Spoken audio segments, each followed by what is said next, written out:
Good morning.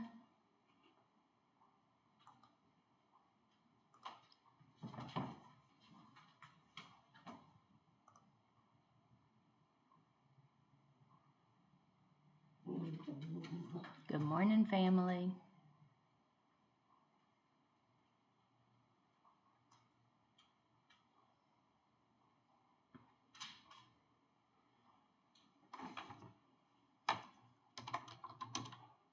Uh-oh.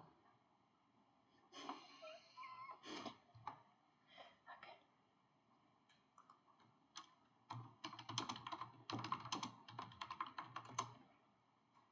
Good morning. Good morning. Good morning. Here we are. Aw. Hi, Xander. Aw. Good morning, Maggie. Aw, your face. You gave me a smiley face anyway. All right. Oh, lady glasses. Okay. Hi, Ella. Okay, so Ella and Xander, I'm glad you're both here. I want you guys to know I've been wearing monogram every day. Can you see that? Oh, I can't. I'm a little bit on delay, so. Okay, I held up the right side.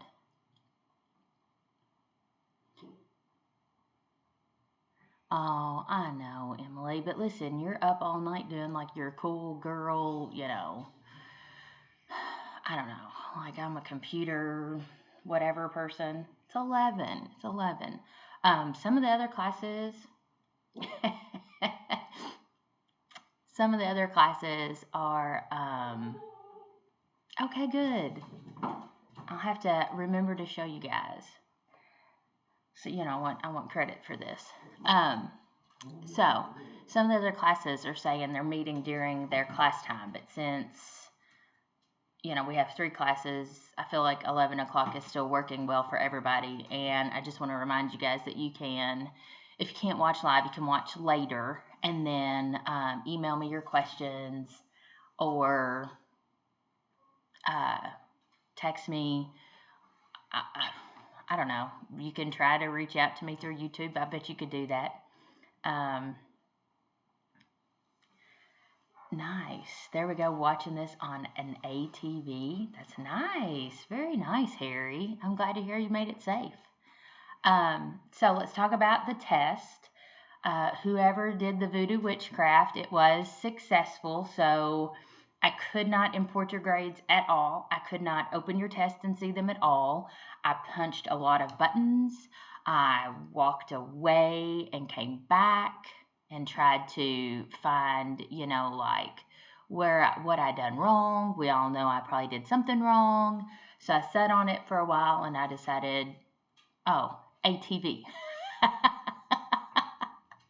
So Harry is watching this on ATV, not on an ATV. See, Harry, here in Kentucky, we rednecks, we have ATVs. Oh, yes. Oh, that's good. So I just gave everybody that did it on time a 40 out of 40. And you're welcome. So that's just what we're going to do. That I'm going to assume that's not going to happen again next time. But we're just going to count our blessings as they come. We're not going to get anxious or nervous. We're going to have confidence in each other, and we're going to get through this together. So, also want to talk to you more about the AP exam. So my mentor texted me yesterday, and it was so overwhelming. Oh, hey, Kayla. I did not know that was you. I'm glad you told me that was you. So my mentor texted me yesterday, and she said that she is giving her kids an FRQ every other day to get them ready for this AP exam. I am not going to do that. That seems crazy to me. Not that she's crazy, just I feel like that would not go well for anybody. Poor Luke would be pining over his FRQs and everybody else would be like, I'm not doing that. And So let's keep doing what we're doing. Let's keep moving through our content. Let's keep consuming what we're consuming, understanding that it's going to be there. And then, right? I know. And I think what we're doing is working. I hope what we're doing is working. I know this isn't as good as us being in person. I get it. I'm just gonna take that as a compliment, and just, it's not a slam on me being on your television. It's just that you and I, we can't be you and I with this box in the way. I told you guys. So let's keep. Good morning, Piper. Let's keep. Let's just please keep on keeping on, and let's keep consuming this information as it's coming. Air pollution is not the most juicy of topics, but we're going to get through it pretty quickly. And then I went back and I looked at chapter 17, and we are going to do chapter 17. So we're just going to do 18, then 17, and then, we'll readjust from there. Is spring break? Oh, and so AP Central. I didn't even look at it yesterday. I was so consumed with this daggone test, and I couldn't make it work. So I didn't look at AP Central at all yesterday. And I know some of you guys are concerned about, like, what is the pacing? Again, I don't even know at this point what I've opened, because I'm crazy. And my pacing for you, I would be doing a unit a week. So there's a whole section that says Unit 2. And I think today is Tuesday. And I haven't looked to see if I've opened Unit Tuesday.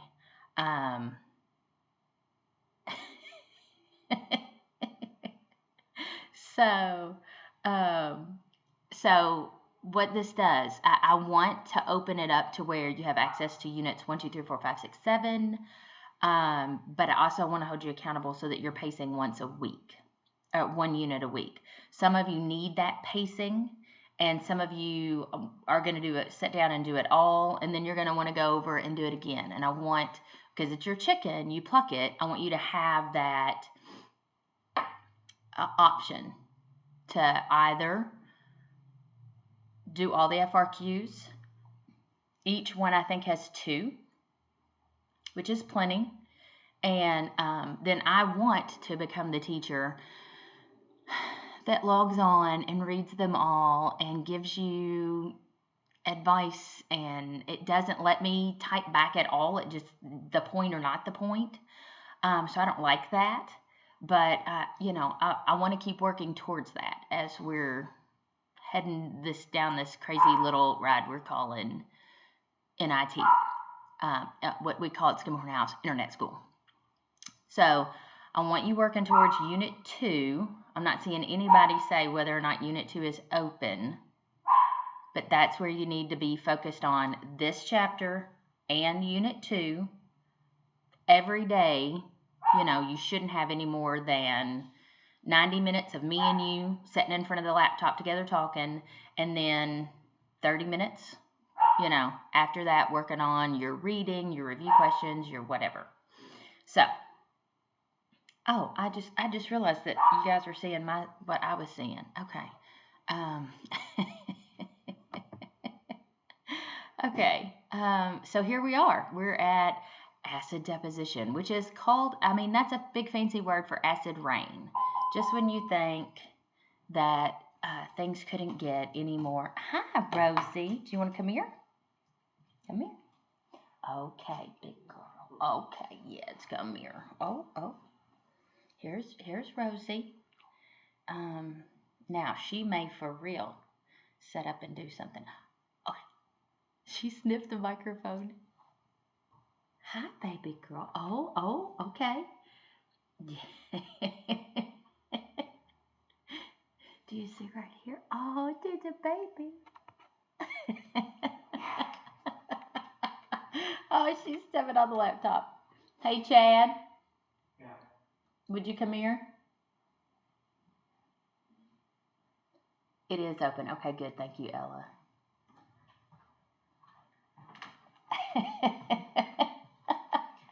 Oh no!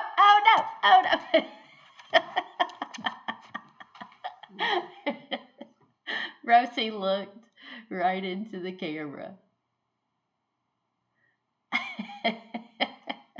Oh, and so I've had a thought about, Frozen. yeah, well, I don't know. Okay. Um, oh, right. Okay. So we got off track. Rosie. So I was thinking maybe the videos aren't, the audio isn't playing because of my microphone for some reason. Because I can hear it through my earbuds. But I can't, maybe, I don't know. Should I unplug this? We'll see when we get to a video. We'll see. So, okay. Thank you. I mean, she can sit up here. She just can't stay on the laptop. Uh, all right. So, acid deposition. It is a big fancy word for acid rain. And you understand that if you can make a big word for something in science, that's what we're going to do. So we talked a little bit yesterday about the smokestacks and why they're so high and how I felt like, what? Like, why are you making them so high? Oh gosh, it's to pollute all of us little people. So remember, most developed countries have high smokestacks to deliver those pollutants high into the air to be dispersed. The solution for pollution is dilution. Yes, yes, yes.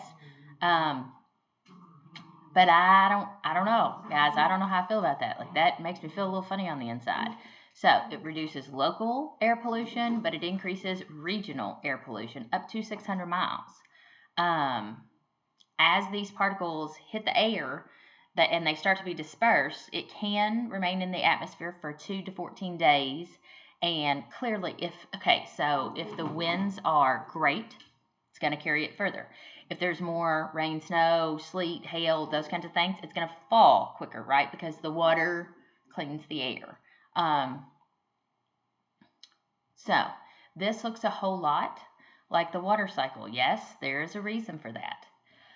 So you do need to know the difference between wet deposition and dry deposition. And there's going to be, I'm going to post both vocab quizzes. This reminded me because both of these words are on your vocab quiz. I'm going to post both of them today, 18:1 and 2. And then the next one is 18:3 to 7. 18:1 and 2 have 18 words, I think.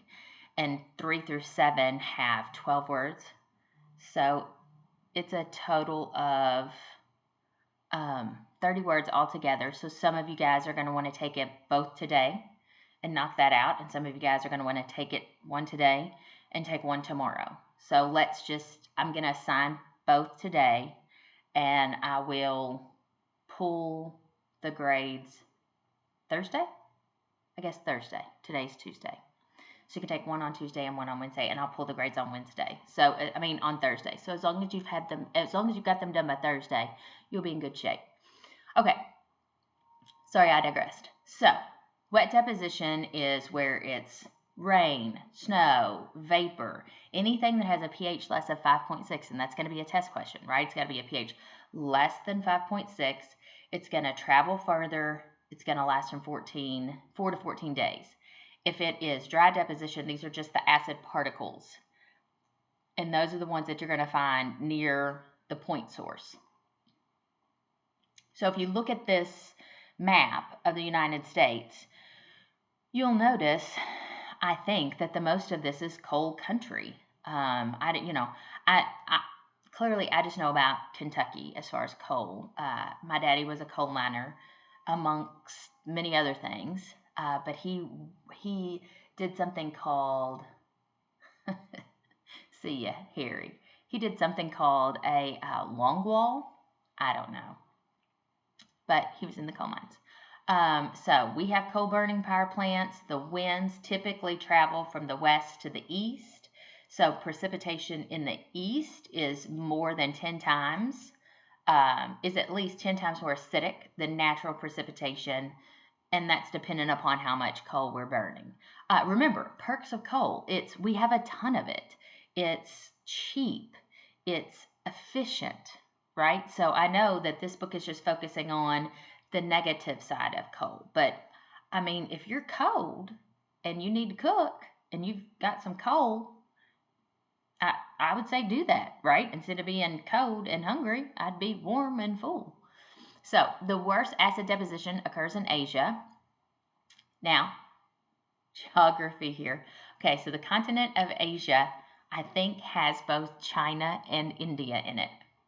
Look at me. Especially in China, which gets 70% of its total energy and 73% of its electricity from burning of coal. So understanding that, this should make sense for a couple of reasons. One, how much industry is in China and India? How many people are in China and India? Neither of them are like first world countries, right? Like they're both, or like high income countries. They're both middle income countries because they have such, like the high is so high, but the low is so low as far as poverty goes. So you've got a ton of people that are burning coal. An interesting side note, I can't remember if it's on here. No, it's not on here. There is a coal plant in Muhlenberg County as recent as last year that we were not buying the coal from the coal plant there in Muhlenberg County. They were actually selling it to China. So this falls back into that conversation of, so thanks, Lick. This falls back into that conversation of, but it's all of our air. So we Americans are not burning this dirty coal, but we're sending it to China for them to burn the dirty coal. And it's actually so cheap that China is willing to pay to have it freighted to China from Muhlenberg County. Now just think about that.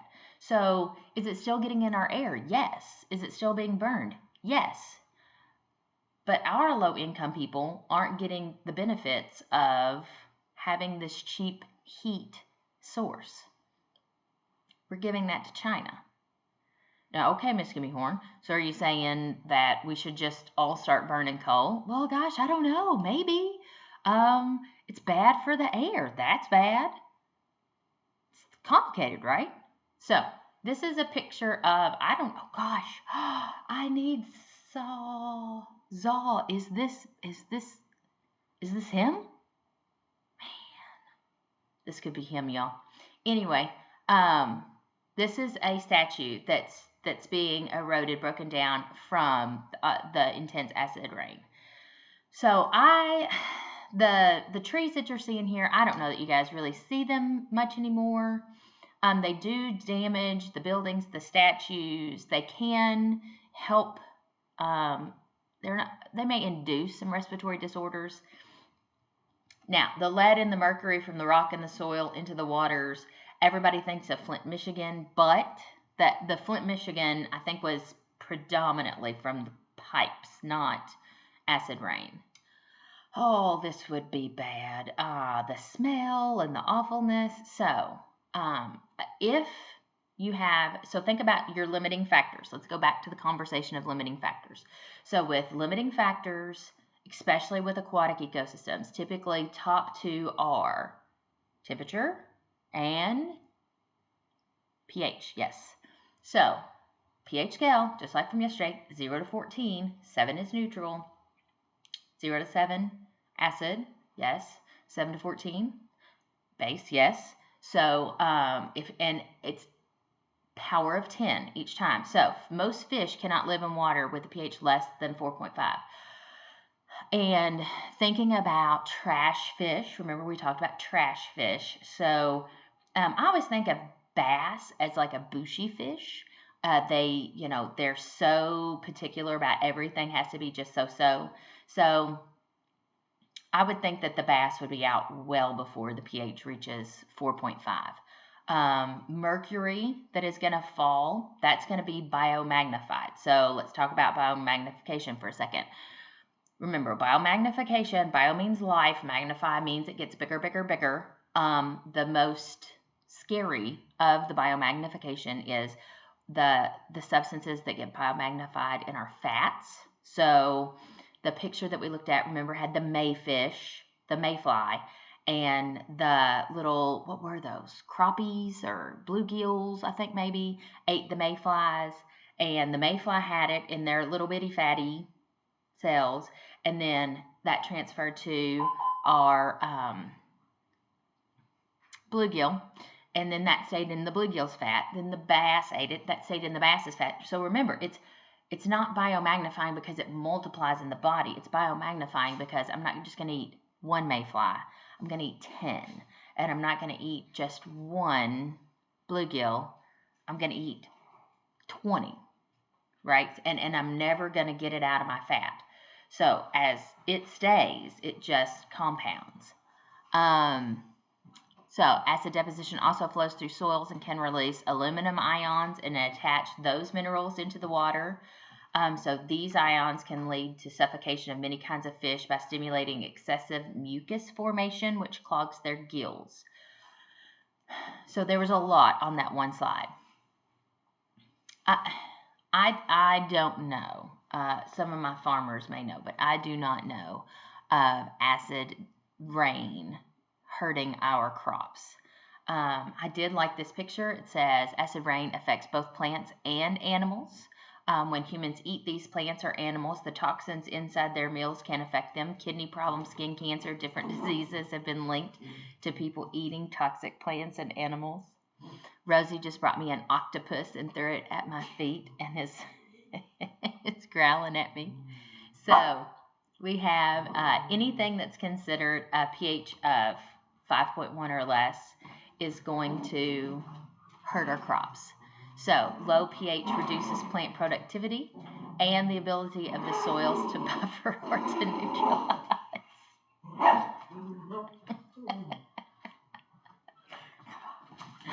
Oh, so it's bad. It's bad. It's bad, y'all. Acid rain, air pollution can affect forests in two ways. They can leach essential plant nutrients such as calcium and magnesium from forest soils, and they can release the aluminum, the lead, cadmium, mercury. All of these are toxic to the trees from the soil. It rarely kills the trees directly. To me, this sounds a little bit more like the AIDS, if you will, of yes, Reagan, she does. The AIDS of the tree world. So if you think about HIV and AIDS, you don't die from HIV or AIDS. You die from your immune system being weakened, and therefore that opens you up. You're becoming more susceptible to those other diseases. And that's what this is. It's just weakening the tree. Oh, doesn't this make you sad? So at first when you look at this, and I don't know if you've been out to see these mountainous terrains. I haven't been often, but there is like a grow line. And the cool thing about the grow line is, so what we've learned is, as we go up the column of air, right, density changes, the amount of air particles available changes. So our trees require X amount of air. So once it reaches a particular height, and I don't know the answer to, is that line the same throughout the world? My soft answer would be no, because sea level changes, right? Well, not sea level, but your height above sea level changes. So topographically, I think there is a difference with each area. And then I would think temperature would affect this as well. But either way, there's a grow line. And when I first saw this picture, I thought, well, that's it. It's a grow line. And then, no, I'm afraid that this is where bad air quality, maybe some potential mining has happened here, which that's not good. Mountaintop forests are the terrestrial areas hit the hardest by acid deposition. It has the thinnest soil. It's bathed almost continuously in highly acidic fog and clouds. So that just doesn't look good. Oh, look at the running water, y'all. So here's the good news. Most of the world's forests and lakes are not being destroyed or seriously harmed by acid deposition. When I was younger, they told us all the time, acid rain is going to kill us. Like, I can remember, of course, I have a very vivid imagination, and, fat girls with mullets, probably don't pay good attention all the time. But I can remember thinking like this, I'm going to live through a time where I go outside and sizzle to death like bacon. That's not the case. And I don't, it's just like when you guys tell me, Mr. Blah, blah, blah told me that my blood was blue. I just don't believe that. And I know you're like, yes, they did. Guys, I can't believe that. I cannot believe that there are educators out there that are telling you that there's no oxygen in your blood.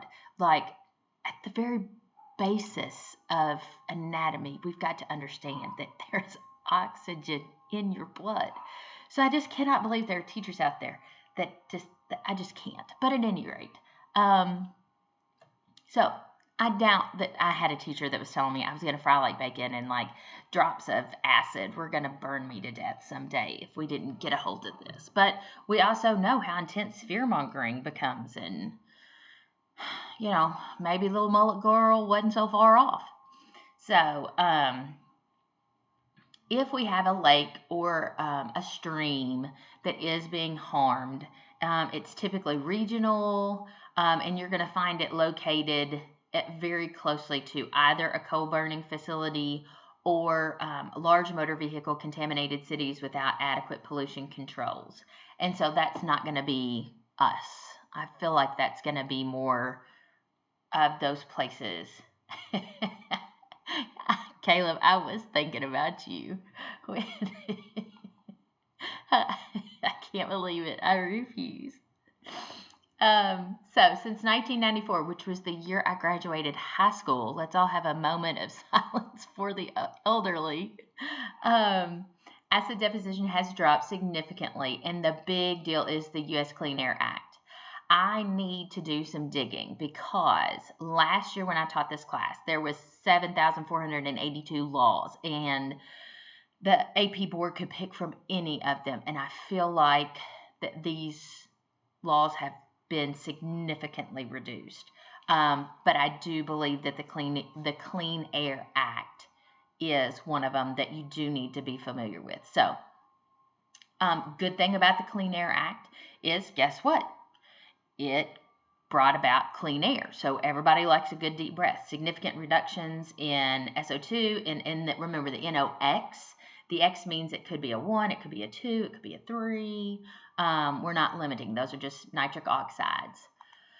So the best solutions are preventative approaches. Now, right out of the gate, the problem with preventative approaches is that they are very...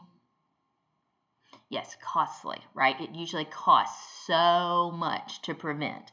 A couple of problems with that is when you're moving forward with your prevention. So we've already got the system in place. How many times have you heard a person say, well, if it ain't broke, don't fix it? So my refrigerator, for example, I don't love it. But I don't not love it enough to like go out and drop a couple of $1,000 on a new refrigerator. I'm thankful that it is still working. Every time you open the door, if you don't grab it, it like slams into the counter, and it's just obnoxious. Like, I just shake my head and I think, why in the world would anybody buy this? But you know what? When we moved in this house, the refrigerator was here and it was working. Now, is it energy efficient? I don't know.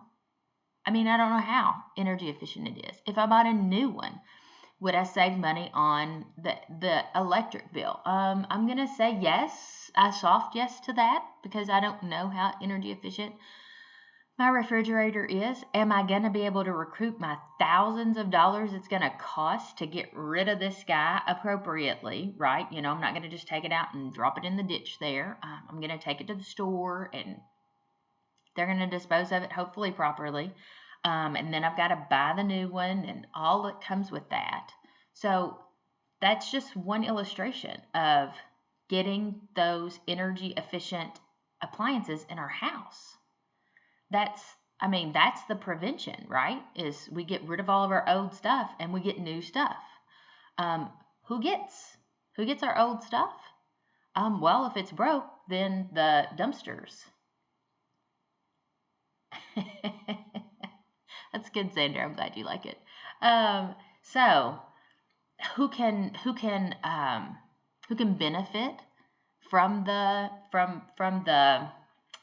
buying of the new appliances? Well, all the rich people benefit, right? Because rich people love new toys, and You know, they can afford those things. Who's the least likely to benefit from this? The poor, that's right. So the poor people, they can't afford to run out and buy a new refrigerator, you know. Oh, little old Mammy that fed me breakfast, I don't even know if she had a refrigerator, guys. And so, you know, they're going to be the least. They're going to be the last to have this. So, yes, Caleb, you do also do more damage with producing the new one. And what do we do with all the old ones? Like, do you see how we're fleshing the problem out? I'm trying to give you AP skills here. I mean, APness for sure, but FRQ skills, because that's where we're driving the boat towards, is you being able to write about this. So people and ecosystems that it affects are often quite far downwind from the sources of the problem. I need to fix this slide. Countries with large supplies of coal have strong incentives to use it. Hello, Kentucky. Owners of coal-burning power plants resist adding the latest pollution control equipment to their facilities by using low-sulfur coal and then removing sulfur from the coal before burning it, because this increases the cost of coal. So we can keep making it more inefficient to actually mine our coal that we have here in America. But what we're doing is then we're removing jobs from the local people that live there. We're raising the cost to the consumer to buy the coal. So that's a big problem. Okay, this is the end of 18-3. Let me take a quick gander at 18-4. 18-5 is 93. Okay, let's stop here for the day. That'll be 20 slides tomorrow. I feel like we're heading towards a test again on Friday, putting this behind us. And again, let me remind you that that is going to be just a quiz grade. Hopefully, I'm going to be able to import it.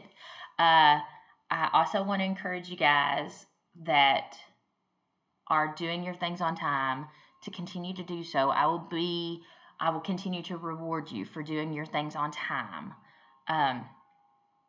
When you're not doing your things on time, and by on time, I feel like we're being fair with the time window, but I can't keep going back and dragging stuff in from forever. You may have to email me if you get in behind. So I'm going to post the quizzes today, the vocab quizzes today. It does not mean you have to do them today. You can do them both today. You don't have to do either today. Oh, that's good, guys. So Kaylee had 2 baby goats, and she named them Cain and Abel. And I think she knows what happened to Cain and Abel, but they are still cute little white baby goats. So I hope things go better for this Cain and Abel than, their namesake. But I was excited to see that they did have baby goats. I hope Emma is feeling better. Emma's not feeling well. On the vocab, there's yes. Okay, TRI, that is, so there are 3 acronyms, and it is just an acronym.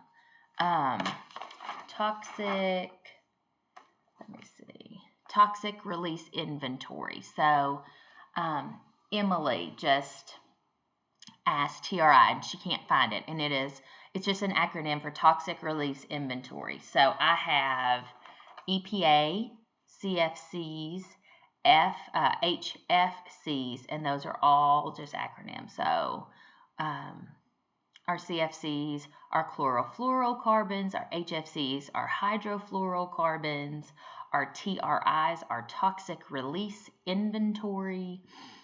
EPA is your environmental protection agencies. And I just put those on there because sometimes in the land of AP environmental, they use acronyms and they expect you to just know what they are, like WHO, World Health Organization. So, okay, good, that's good, Kaylee.